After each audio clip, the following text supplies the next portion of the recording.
मित्रों, हम पढ़ेंगे गति। हम तब से गति देख रहे थे, मोशन। फिजिक्स में हमारा मोशन चल रहा है, गति चल रही है।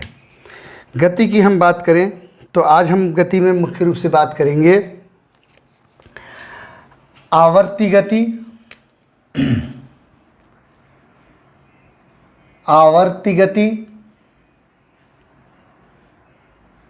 जिसे अपन पेरियोडिक मोशन कहते हैं, पेरियोडिक मोशन,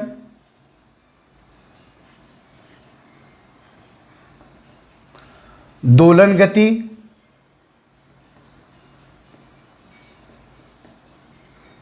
दोलन गति, ऑसिलेटरी मोशन,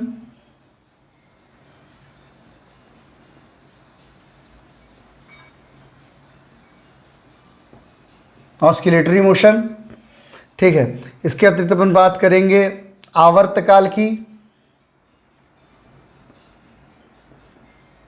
जिसे अपन कहते हैं पेरियोडिक टेबल,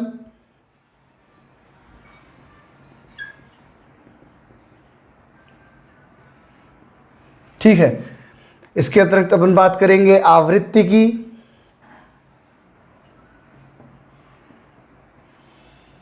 जिसे अपन फ्रीक्वेंसी कहते हैं, ठीक है।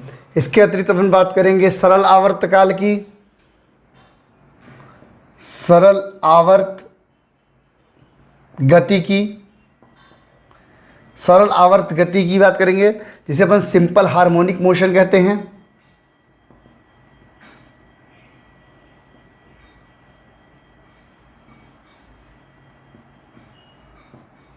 ठीक है। स्प्रिंग के माध्यम से गति की भी बात करेंगे और भी अन्य कारकों को हम इसमें मुख्य रूप से देखेंगे। पहला हम देखते हैं आवर्तकाल।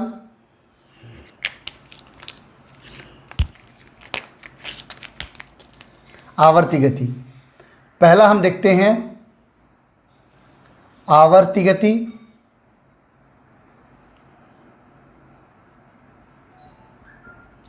आवर्ती गति, आवर्ती गति क्या है?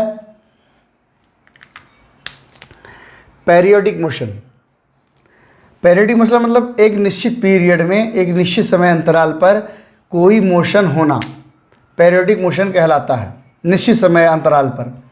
जैसा हम यहाँ पर देख रहे हैं ग्रहों का घूमना, ये पेरियोडिक मोशन का उदाहरण है।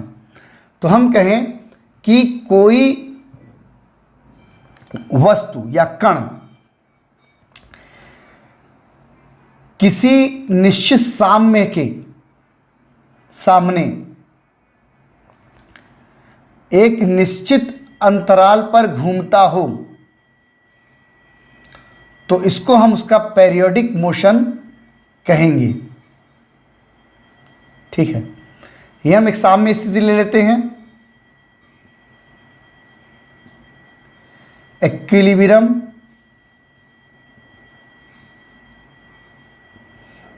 पोजीशन, एक साम्य स्थिति।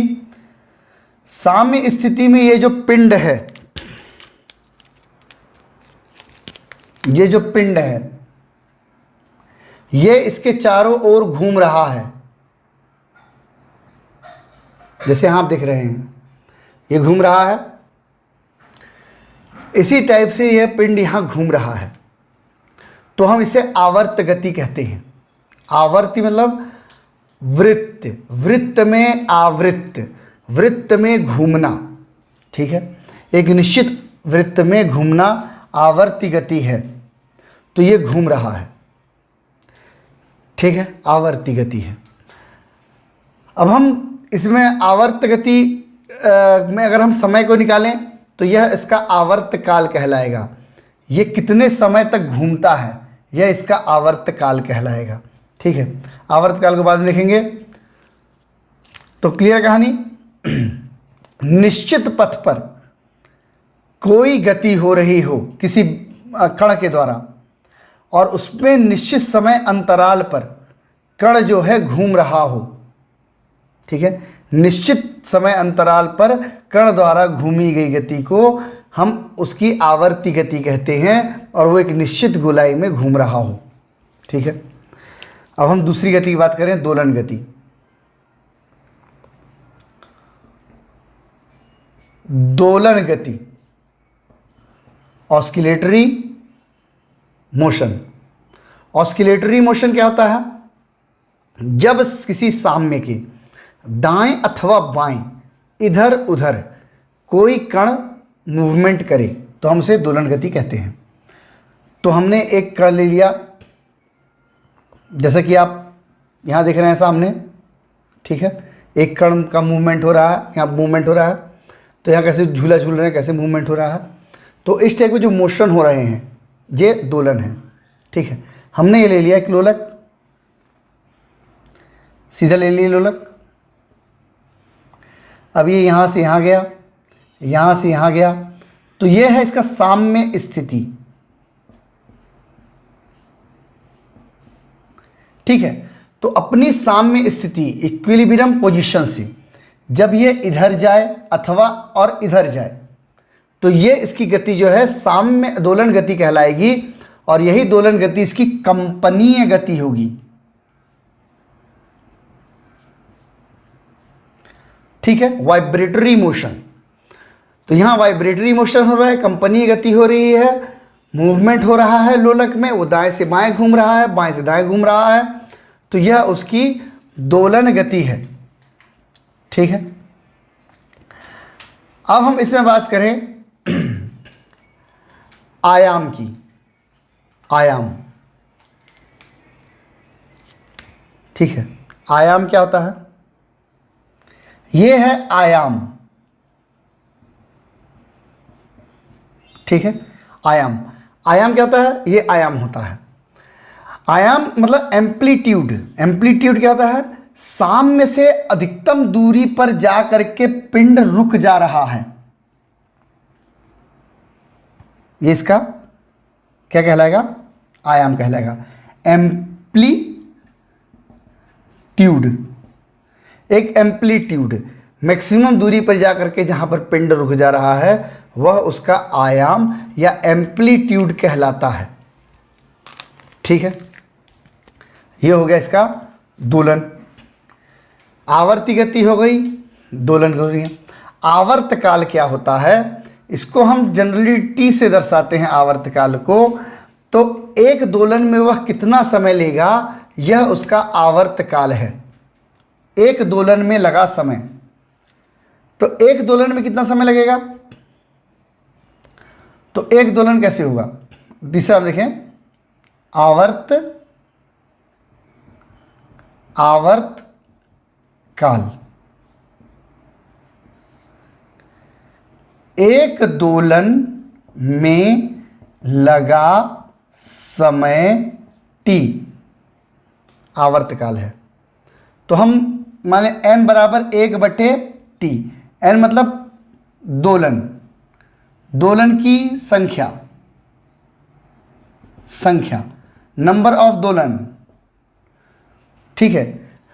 तो कितना दोलन हो रहा है ये इसके व्युत्क्रमानुपाती है, समय के व्युत्क्रमानुपाती है, ठीक है।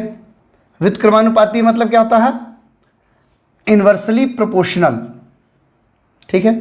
संख्या, दोलनों की संख्या समय के व्युत्क्रमानुपाती होती है। तो हम इसको निकाल लेते हैं। एक दोलन क्या है? एक दोलन क्या है?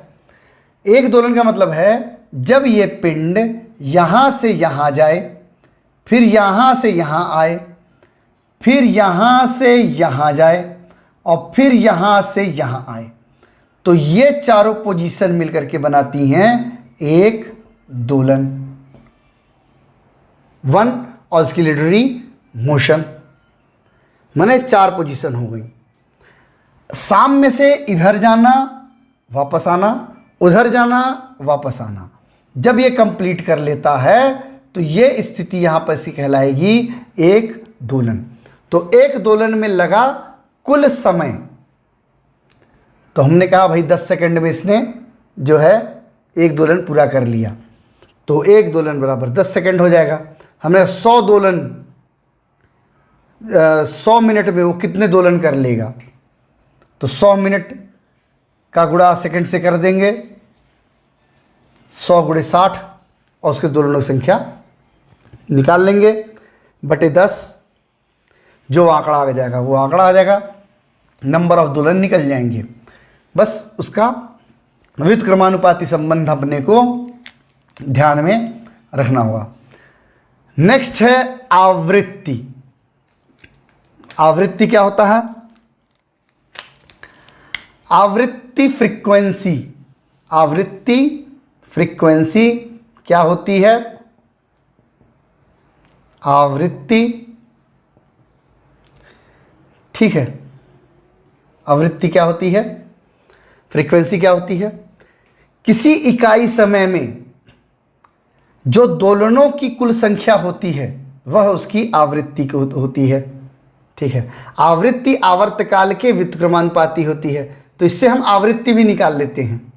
जी, हमारे आवर्तकाल का हम सूत्र अगर लगा दें तो इससे हम आवृत्ति को प्राप्त करेंगे। तो इकाई समय में हम कहें कोई भी एक सेकेंड में, सेकेंड ले सकते हैं, मिनट ले सकते हैं, घंटे ले सकते हैं, एक दिन ले सकते हैं, एक साल ले सकते हैं, 365 दिन ले सकते हैं। तो 365 दिन में पृथ्वी कितनी परिक्रमा करती है सूर्य के, तो हम कहते हैं एक करती है, तो वो एक इकाई हो गई। तो कोई भी एक इकाई यूनिट ऑफ टाइम, साल, महीना, दिन, सेकंड, हफ्ता, है ना, मिनी सेकंड, कुछ भी हो सकता है। तो इकाई समय में दोलनों की संख्या आवृत्ति है। दोलनों की संख्या कैसे निकालेंगे? n बराबर 1/t व्युत्क्रमानुपाती संबंध सकाल के साथ में, आवर्तकाल के साथ में, तो हम इसकी आवृत्ति को प्राप्त कर लेंगे। ठीक है, इसके बाद है सरल आवर्त गति। सरल आवर्त गति को अपन थोड़ा सा इसको और समझते हैं इस लाइन में। सरल आवर्त गति क्या है? गति, सरल आवर्त गति। सरल आवर्त गति क्या होती है? Simple periodic motions. Simple periodic motions क्या होते हैं? सरल आवर्त गति क्या होती है? जब कोई कण या एक किसी बिंदु के इधर उधर गति करे तथा उसके त्वरण बिंदु के लिए, त्वरण बिंदु से उसकी गति, बिंदु की जो गति है वह अनुक्रमानुपाती हो, तो ऐसे निश्चित बिंदु की ओर जो है कण हो, तो इसको हम उसकी सरल आवर्त गति कहते हैं। जैसे कि हम मान लें कि एक लोलक है, यहाँ पर एक कोई बिंदु, ये बिंदु है, अब यहाँ से कोई कण यहाँ पर गति करता है, फिर यहाँ पर वो गति करता है, तो हम कहते हैं वह अपने बिंदु से इधर उधर गति करे। ठीक है, बिंदु से इधर उधर गति करे। गति के दौरान यह अपने केंद्र बिंदु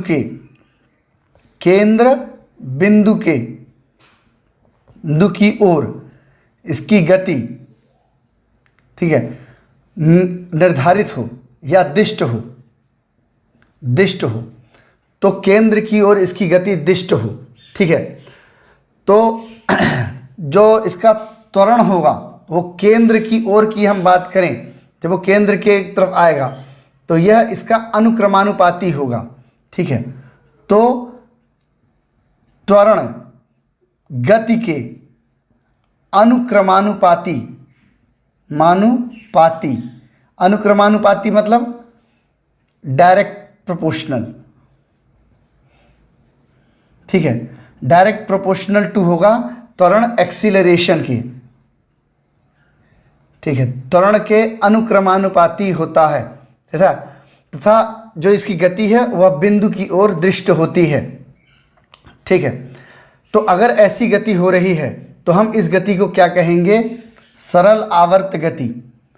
गति अपना केंद्र बिंदु से जो है इधर उधर हो और केंद्रीय बिंदु पर वो आए और उसका त्वरण गति की अनुक्रमानुपाती हो, तो ऐसी गति सरल आवर्त गति है। माने सरल लोलक का घूमना एक सरल आवर्त गति का उदाहरण कहा जाएगा। यह जो केंद्र बिंदु है यही इसका साम्य स्थिति कहलाती है। यही इसकी साम्य स्थिति है। साम्य स्थिति है, जैसा हमने आपको बताया साम्य स्थिति के बारे में, इक्विलिब्रियम पोजीशन। तो यहां पर ये इसकी इक्विलिब्रियम पोजीशन है। ठीक है, तो केंद्र के इक्विलिब्रियम पोजीशन या अपने साम्य स्थिति के जब इधर उधर जो है कण गति करता है तो उस स्थिति में हम उसको सरल आवर्त गति सिंपल हार्मोनिक मोशन कहते हैं। सिंपल हार्मोनिक मोशन कहते हैं। ठीक है, अब हम इसको देखें। जब भी यह गति करेगा तो गति करने के दौरान यहाँ पर जो इसकी स्थितिज ऊर्जा का मान होगा, स्थितिज ऊर्जा का मान होगा स्थितिज ऊर्जा पोटेंशियल एनर्जी का जो मान होगा वो शून्य होगा, शून्य, जीरो। यहाँ पर इसका मान शून्य हो जाएगा और जब ये यहाँ पर आ रहा होगा तो केंद्र की तरफ, हम केंद्र की बात कर रहे हैं, साम्य की बात कर रहे हैं, साम्य की तरफ स्थितिज ऊर्जा का मान शून्य हो जाएगा, गतिज ऊर्जा अधिकतम होगी। ठीक है, गतिज ऊर्जा अधिकतम होगी। ठीक है, गतिज ऊर्जा अधिकतम होगी और जो त्वरण है वह शून्य होगा। एक्सीलरेशन जीरो हो जाएगा, गतिज ऊर्जा स्थितिज ऊर्जा बढ़ जाएगी। और ये जब इसकी दूरी अधिक होगी, मतलब ये आयाम में आएगा, आयाम में होगा, अपने मैक्सिमम दूरी पर होगा, अपने आयाम पर होगा, तो ऐसी कंडीशन में जो स्थितिज ऊर्जा है, स्थितिज ऊर्जा है, पोटेंशियल एनर्जी है, वो अधिकतम होगी, मैक्सिमम होगी। ठीक है, गतिज ऊर्जा शून्य हो जाएगी। ठीक है, तो यहां पर गतिज ऊर्जा इसकी नीचे गिर जाएगी। तो इस प्रकार से यह जो है गति लोलक जो है गति करेगा। ठीक है, तो हम देखते हैं जब इस तरह से गति कर रहा है तो यहां पर आने पर हम इसी की बात करें, इसी स्थिति की बात करें, तो यहां जो लगने वाला बल है, फोर्स है, वो भी शून्य या जीरो हो जाएगा। ठीक है, तो यहां लगने वाला, यहां पर कोई बल कार्य नहीं करेगा, कोई त्वरण कार्य नहीं करेगा, फ्रीली हैंडल्ड वो नीचे आएगा और ऊपर चला जाएगा, वापस इस टाइप का इसका मूवमेंट देखने को मिलेगा। ठीक है, यदि हम माने साम्य से इसका विस्थापन, साम्य से विस्थापन, विस्थापन में डिस्प्लेसमेंट, साम्य स्थिति इसकी पोजीशन से जो भी इसका डिस्प्लेसमेंट है, विस्थापन है, वो यदि हम x मान लें तो इसकी जो मूवमेंट है, जो गति है, वो हो जाएगी v square equal to omega square. ठीक है, ब्रैकेट में a square minus x square. तो इसमें जो इसकी एक्स स्क्वायर जो विस्थापन है, जो दूरी है, उसको हम घटा देंगे ओमेगा स्क्वायर से। ठीक है, तो जो हमारा ओमेगा स्क्वायर है ये है इसका कोणीय संवेग, एंगुलर मोमेंटम हम इसको कहेंगे, तो सॉरी कोणीय आपका आवृत्ति, कोणीय आवृत्ति, तो कोणीय संवेग में भी हमने इसका उपयोग किया है, कोणीय आवृत्ति के रूप में हम इसको काउंट करेंगे।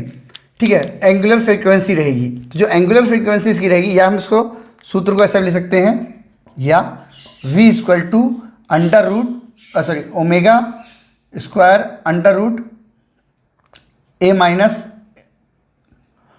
एक्स। ठीक है, तो हम जो है इस सूत्र को भी नहीं इसको रहने दें, यही सूत्र ठीक है। ओमेगा स्क्वायर, ठीक है, ए स्क्वायर माइनस एक्स स्क्वायर। तो हम इस टाइप से इसका जो है सूत्र बना सकते हैं। तो ये हो गया हमारा जो है सरल आवर्त गति। सरल आवर्त गति क्या हो गई?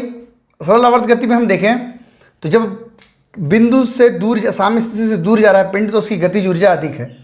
पास आ रहा है तो सॉरी दूर जा रहा है तो गतिज ऊर्जा अधिक है, लेकिन जब मैक्सिमम दूरी पे आयाम पहुंच गया तो गतिज ऊर्जा शून्य हो गई, स्थितिज ऊर्जा उसकी बढ़ गई, अधिकतम हो गई।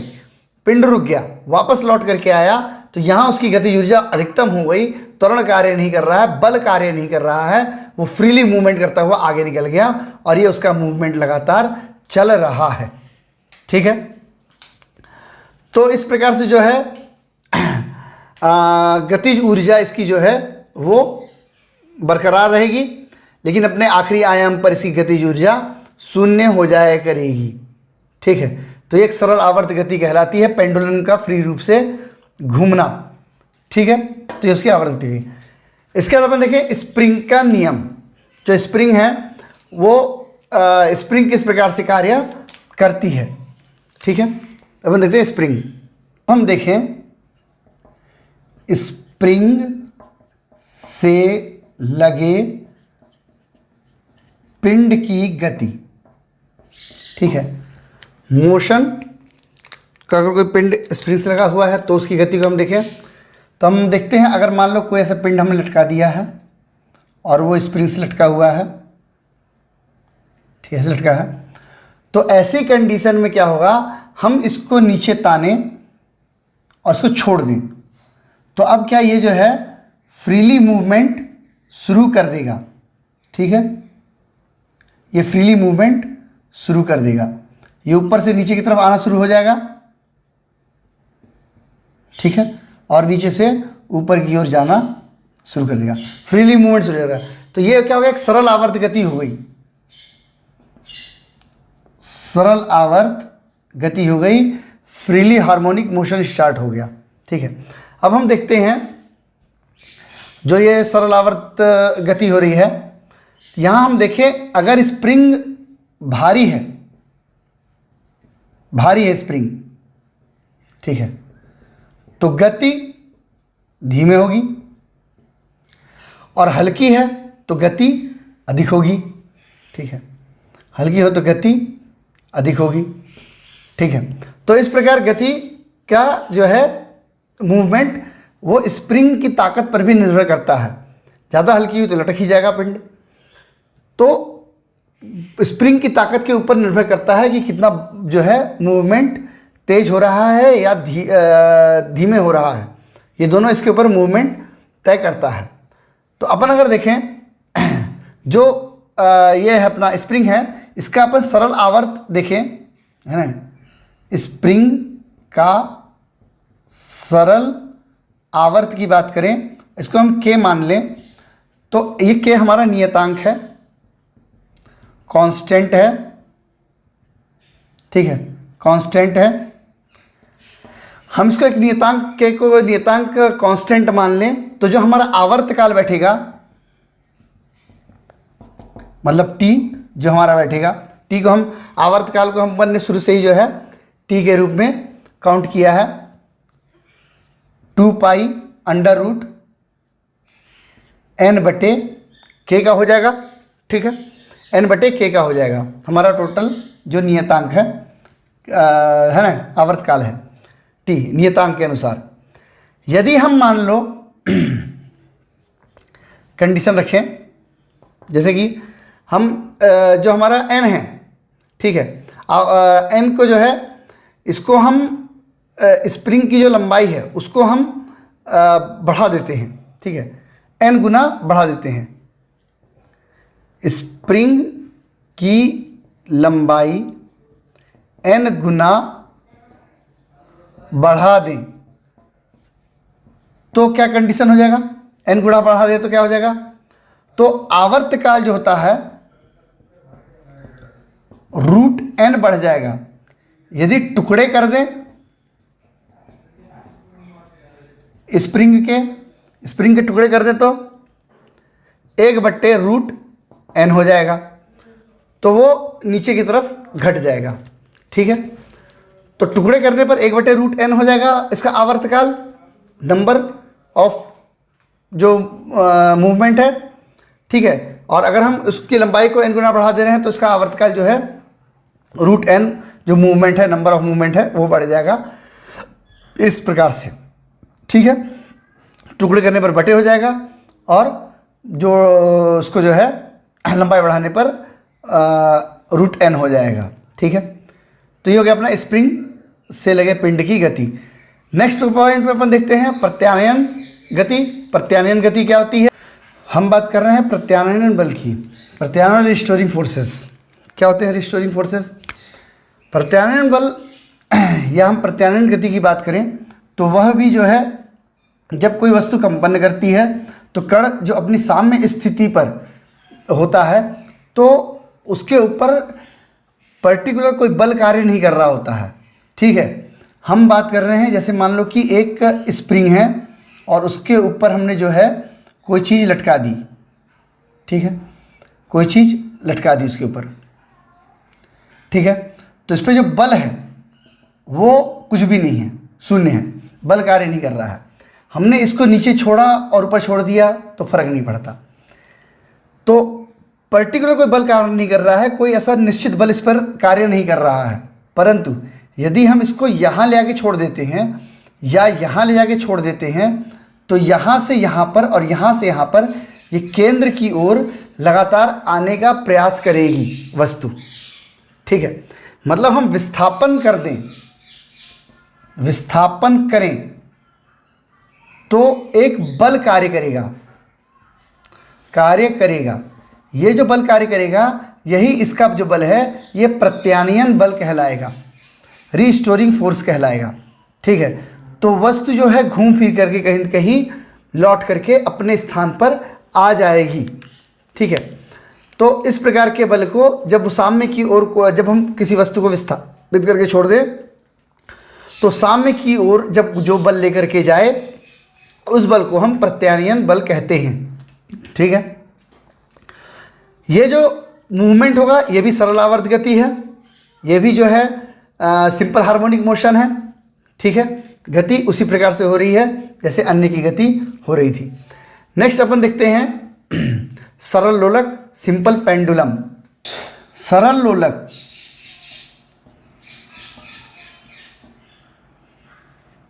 Simple pendulum. ठीक है, सरल लोलक सिंपल पेंडुलम क्या होता है? मान लीजिए हम किसी पिंड को किसी ठोस धागे से लटका देते हैं। ठोस धागा या धातु या ऑब्जेक्ट, ठीक है, किसी भी माध्यम से हम इसको लटका देते हैं। इसको लटकाने के बाद जो है यहाँ पर जो भी ये बॉब है, ठीक है, इस बॉब को हमने इस कोने से हमने लटका दिया है। ठीक, गोलक को लटका दिया है, बॉब या गोलक को हमने यहाँ पर लटका दिया है। बॉब या गोलक को हमने लटका दिया है। लटकने के बाद जो है हम इसको थोड़ा सा विस्थापित कर दें, विस्थापित करें। ठीक है, करें तो ये जो मूवमेंट करेगा, यहाँ से यहाँ मूवमेंट करेगा, ये सरल आवर्त है, सरल लोलक है। ये सरल लोलक की गति हो जाएगी। विस्थापित करके हम छोड़ दें तो ये मूवमेंट जो शुरू हो गया इसका एक सरल लोलक के रूप में मूवमेंट हो गया। धागा ठोस है और उसमें कोई खास परिवर्तन नहीं किया गया है। लेकिन अगर हम इसकी लंबाई को बढ़ा दें तो हम बात करेंगे आवर्तकाल t बराबर, यदि हम लंबाई में परिवर्तन करते हैं तो 2πL/g हो जाएगा। ठीक है, मतलब जो आवर्तकाल होता है वो लंबाई के ये क्यूब के व्युत अनुक्रमानुपाती होता है और गुरुत्वीय त्वरण के व्युत्क्रमानुपाती होता है। ठीक है, तो आवर्तकाल का मान इसके अनुक्रमानुपाती होगा, √L के अनुक्रमानुपाती होगा। t = √L और t जो है इन्वर्सली प्रोपोर्शनल टू √g के बराबर हो जाता है। ठीक है, तो मतलब इसके मान के अगर बढ़ जाए तो ये घट जाएगा और ये अगर बढ़ जाए तो ये बढ़ जाएगा, आवर्तकाल बढ़ जाएगा, लंबाई बढ़ने पर आवर्तकाल बढ़ जाता है। ठीक है, दोनों में समानता संबंध है, ये बढ़ेगा तो ये बढ़ेगा, ये बढ़ेगा तो ये घटेगा। ठीक है, अब हम मान के चलते हैं कि ऐसी एक घड़ी है, इसको हम जो है टेम्परेचर बढ़ा देते हैं, ताप बढ़ाते हैं, बढ़ाए टेम्परेचर बढ़ाएंगे। ठीक है, तो इसकी लंबाई भी जो है वो बढ़ जाएगी, लंबाई बढ़ेगी, आवर्तकाल बढ़ेगा। ठीक है, बढ़ेगा, लंबाई बढ़ेगी, आवर्त बढ़ेगा, ताप बढ़ाएंगे, गर्मी का समय है। ठीक है, और ये लोलक है, लोलक वाली घड़ी है, आवर्त बढ़ेगा, तो ऐसी कंडीशन में क्या होगा, गति घटेगी। ठीक है, गति घट जाएगी, जो घड़ी की गति है वो घट जाएगी, क्योंकि आवर्त काल बढ़ने पर गति कम हो जाती है, आवर्त काल कम होने पे गति बढ़ जाती है। ताप बढ़ाने पे आवर्त काल बढ़ेगा और गति घट जाएगी, क्योंकि लंबाई बढ़ जाएगी। ठीक है, ऐसे ही हम गुरुत्वीय त्वरण की बात करें, हम अगर अंतरिक्ष में चले जाएं, अंतरिक्ष में चले जाएं जहां जी का मान 0 हो जाएगा, तो ये घड़ी काम नहीं करेगी, या तो अंतरिक्ष में लोलक घड़ी का कोई काम ही नहीं रह जाएगा। यदि जी का मान 0 हो जाए तो लोलक फेल हो जाएगा। ठीक है, क्योंकि जी का मान है ही नहीं वहाँ पर। ठीक है, तो मूवमेंट नहीं होगा। हम चंद्रमा पर चले जाएं, तो चंद्रमा पर भी जो है जी का मान बहुत कम होगा, आवर्तकाल बढ़ जाएगा, तो जो है घड़ी की जो गति है, स्पीड है, वो घट जाएगी। ठीक है, गति घट जाएगी, आवर्तकाल बढ़ जाएगा, लंबाई बढ़ जाएगी, जी का मान कम हो जाएगा। भार का इस पर कोई प्रभाव नहीं पड़ता। भार m बराबर 0 है। मान लो कि एक लड़की है जो कि झूला झूल रही है। ठीक है, एक लड़की झूला झूल रही है और वो पहले बैठ के झूला झूल रही है, बाद में वो लड़की जो है झूले पे खड़ी हो जाती है। ठीक है, झूले पे खड़ी हो जाती है, खड़े होने पर L बढ़ जाएगा। ठीक है, L बढ़ जाएगा, G घट जाएगा। ठीक है, L का मान बढ़ेगा, G का मान घटेगा। ठीक है, तो ऐसी स्थिति में क्या होगा, उसका आवर्तकाल भी बढ़ जाएगा। तो हम यहाँ कहें एक लड़की है, यहाँ हम 2 लड़की रख दें, 3 लड़की रख दें, 4 लड़की रख दें, कोई फर्क नहीं पड़ता, आवर्तकाल बढ़ जाता है, गति पर प्रभाव नहीं पड़ता है।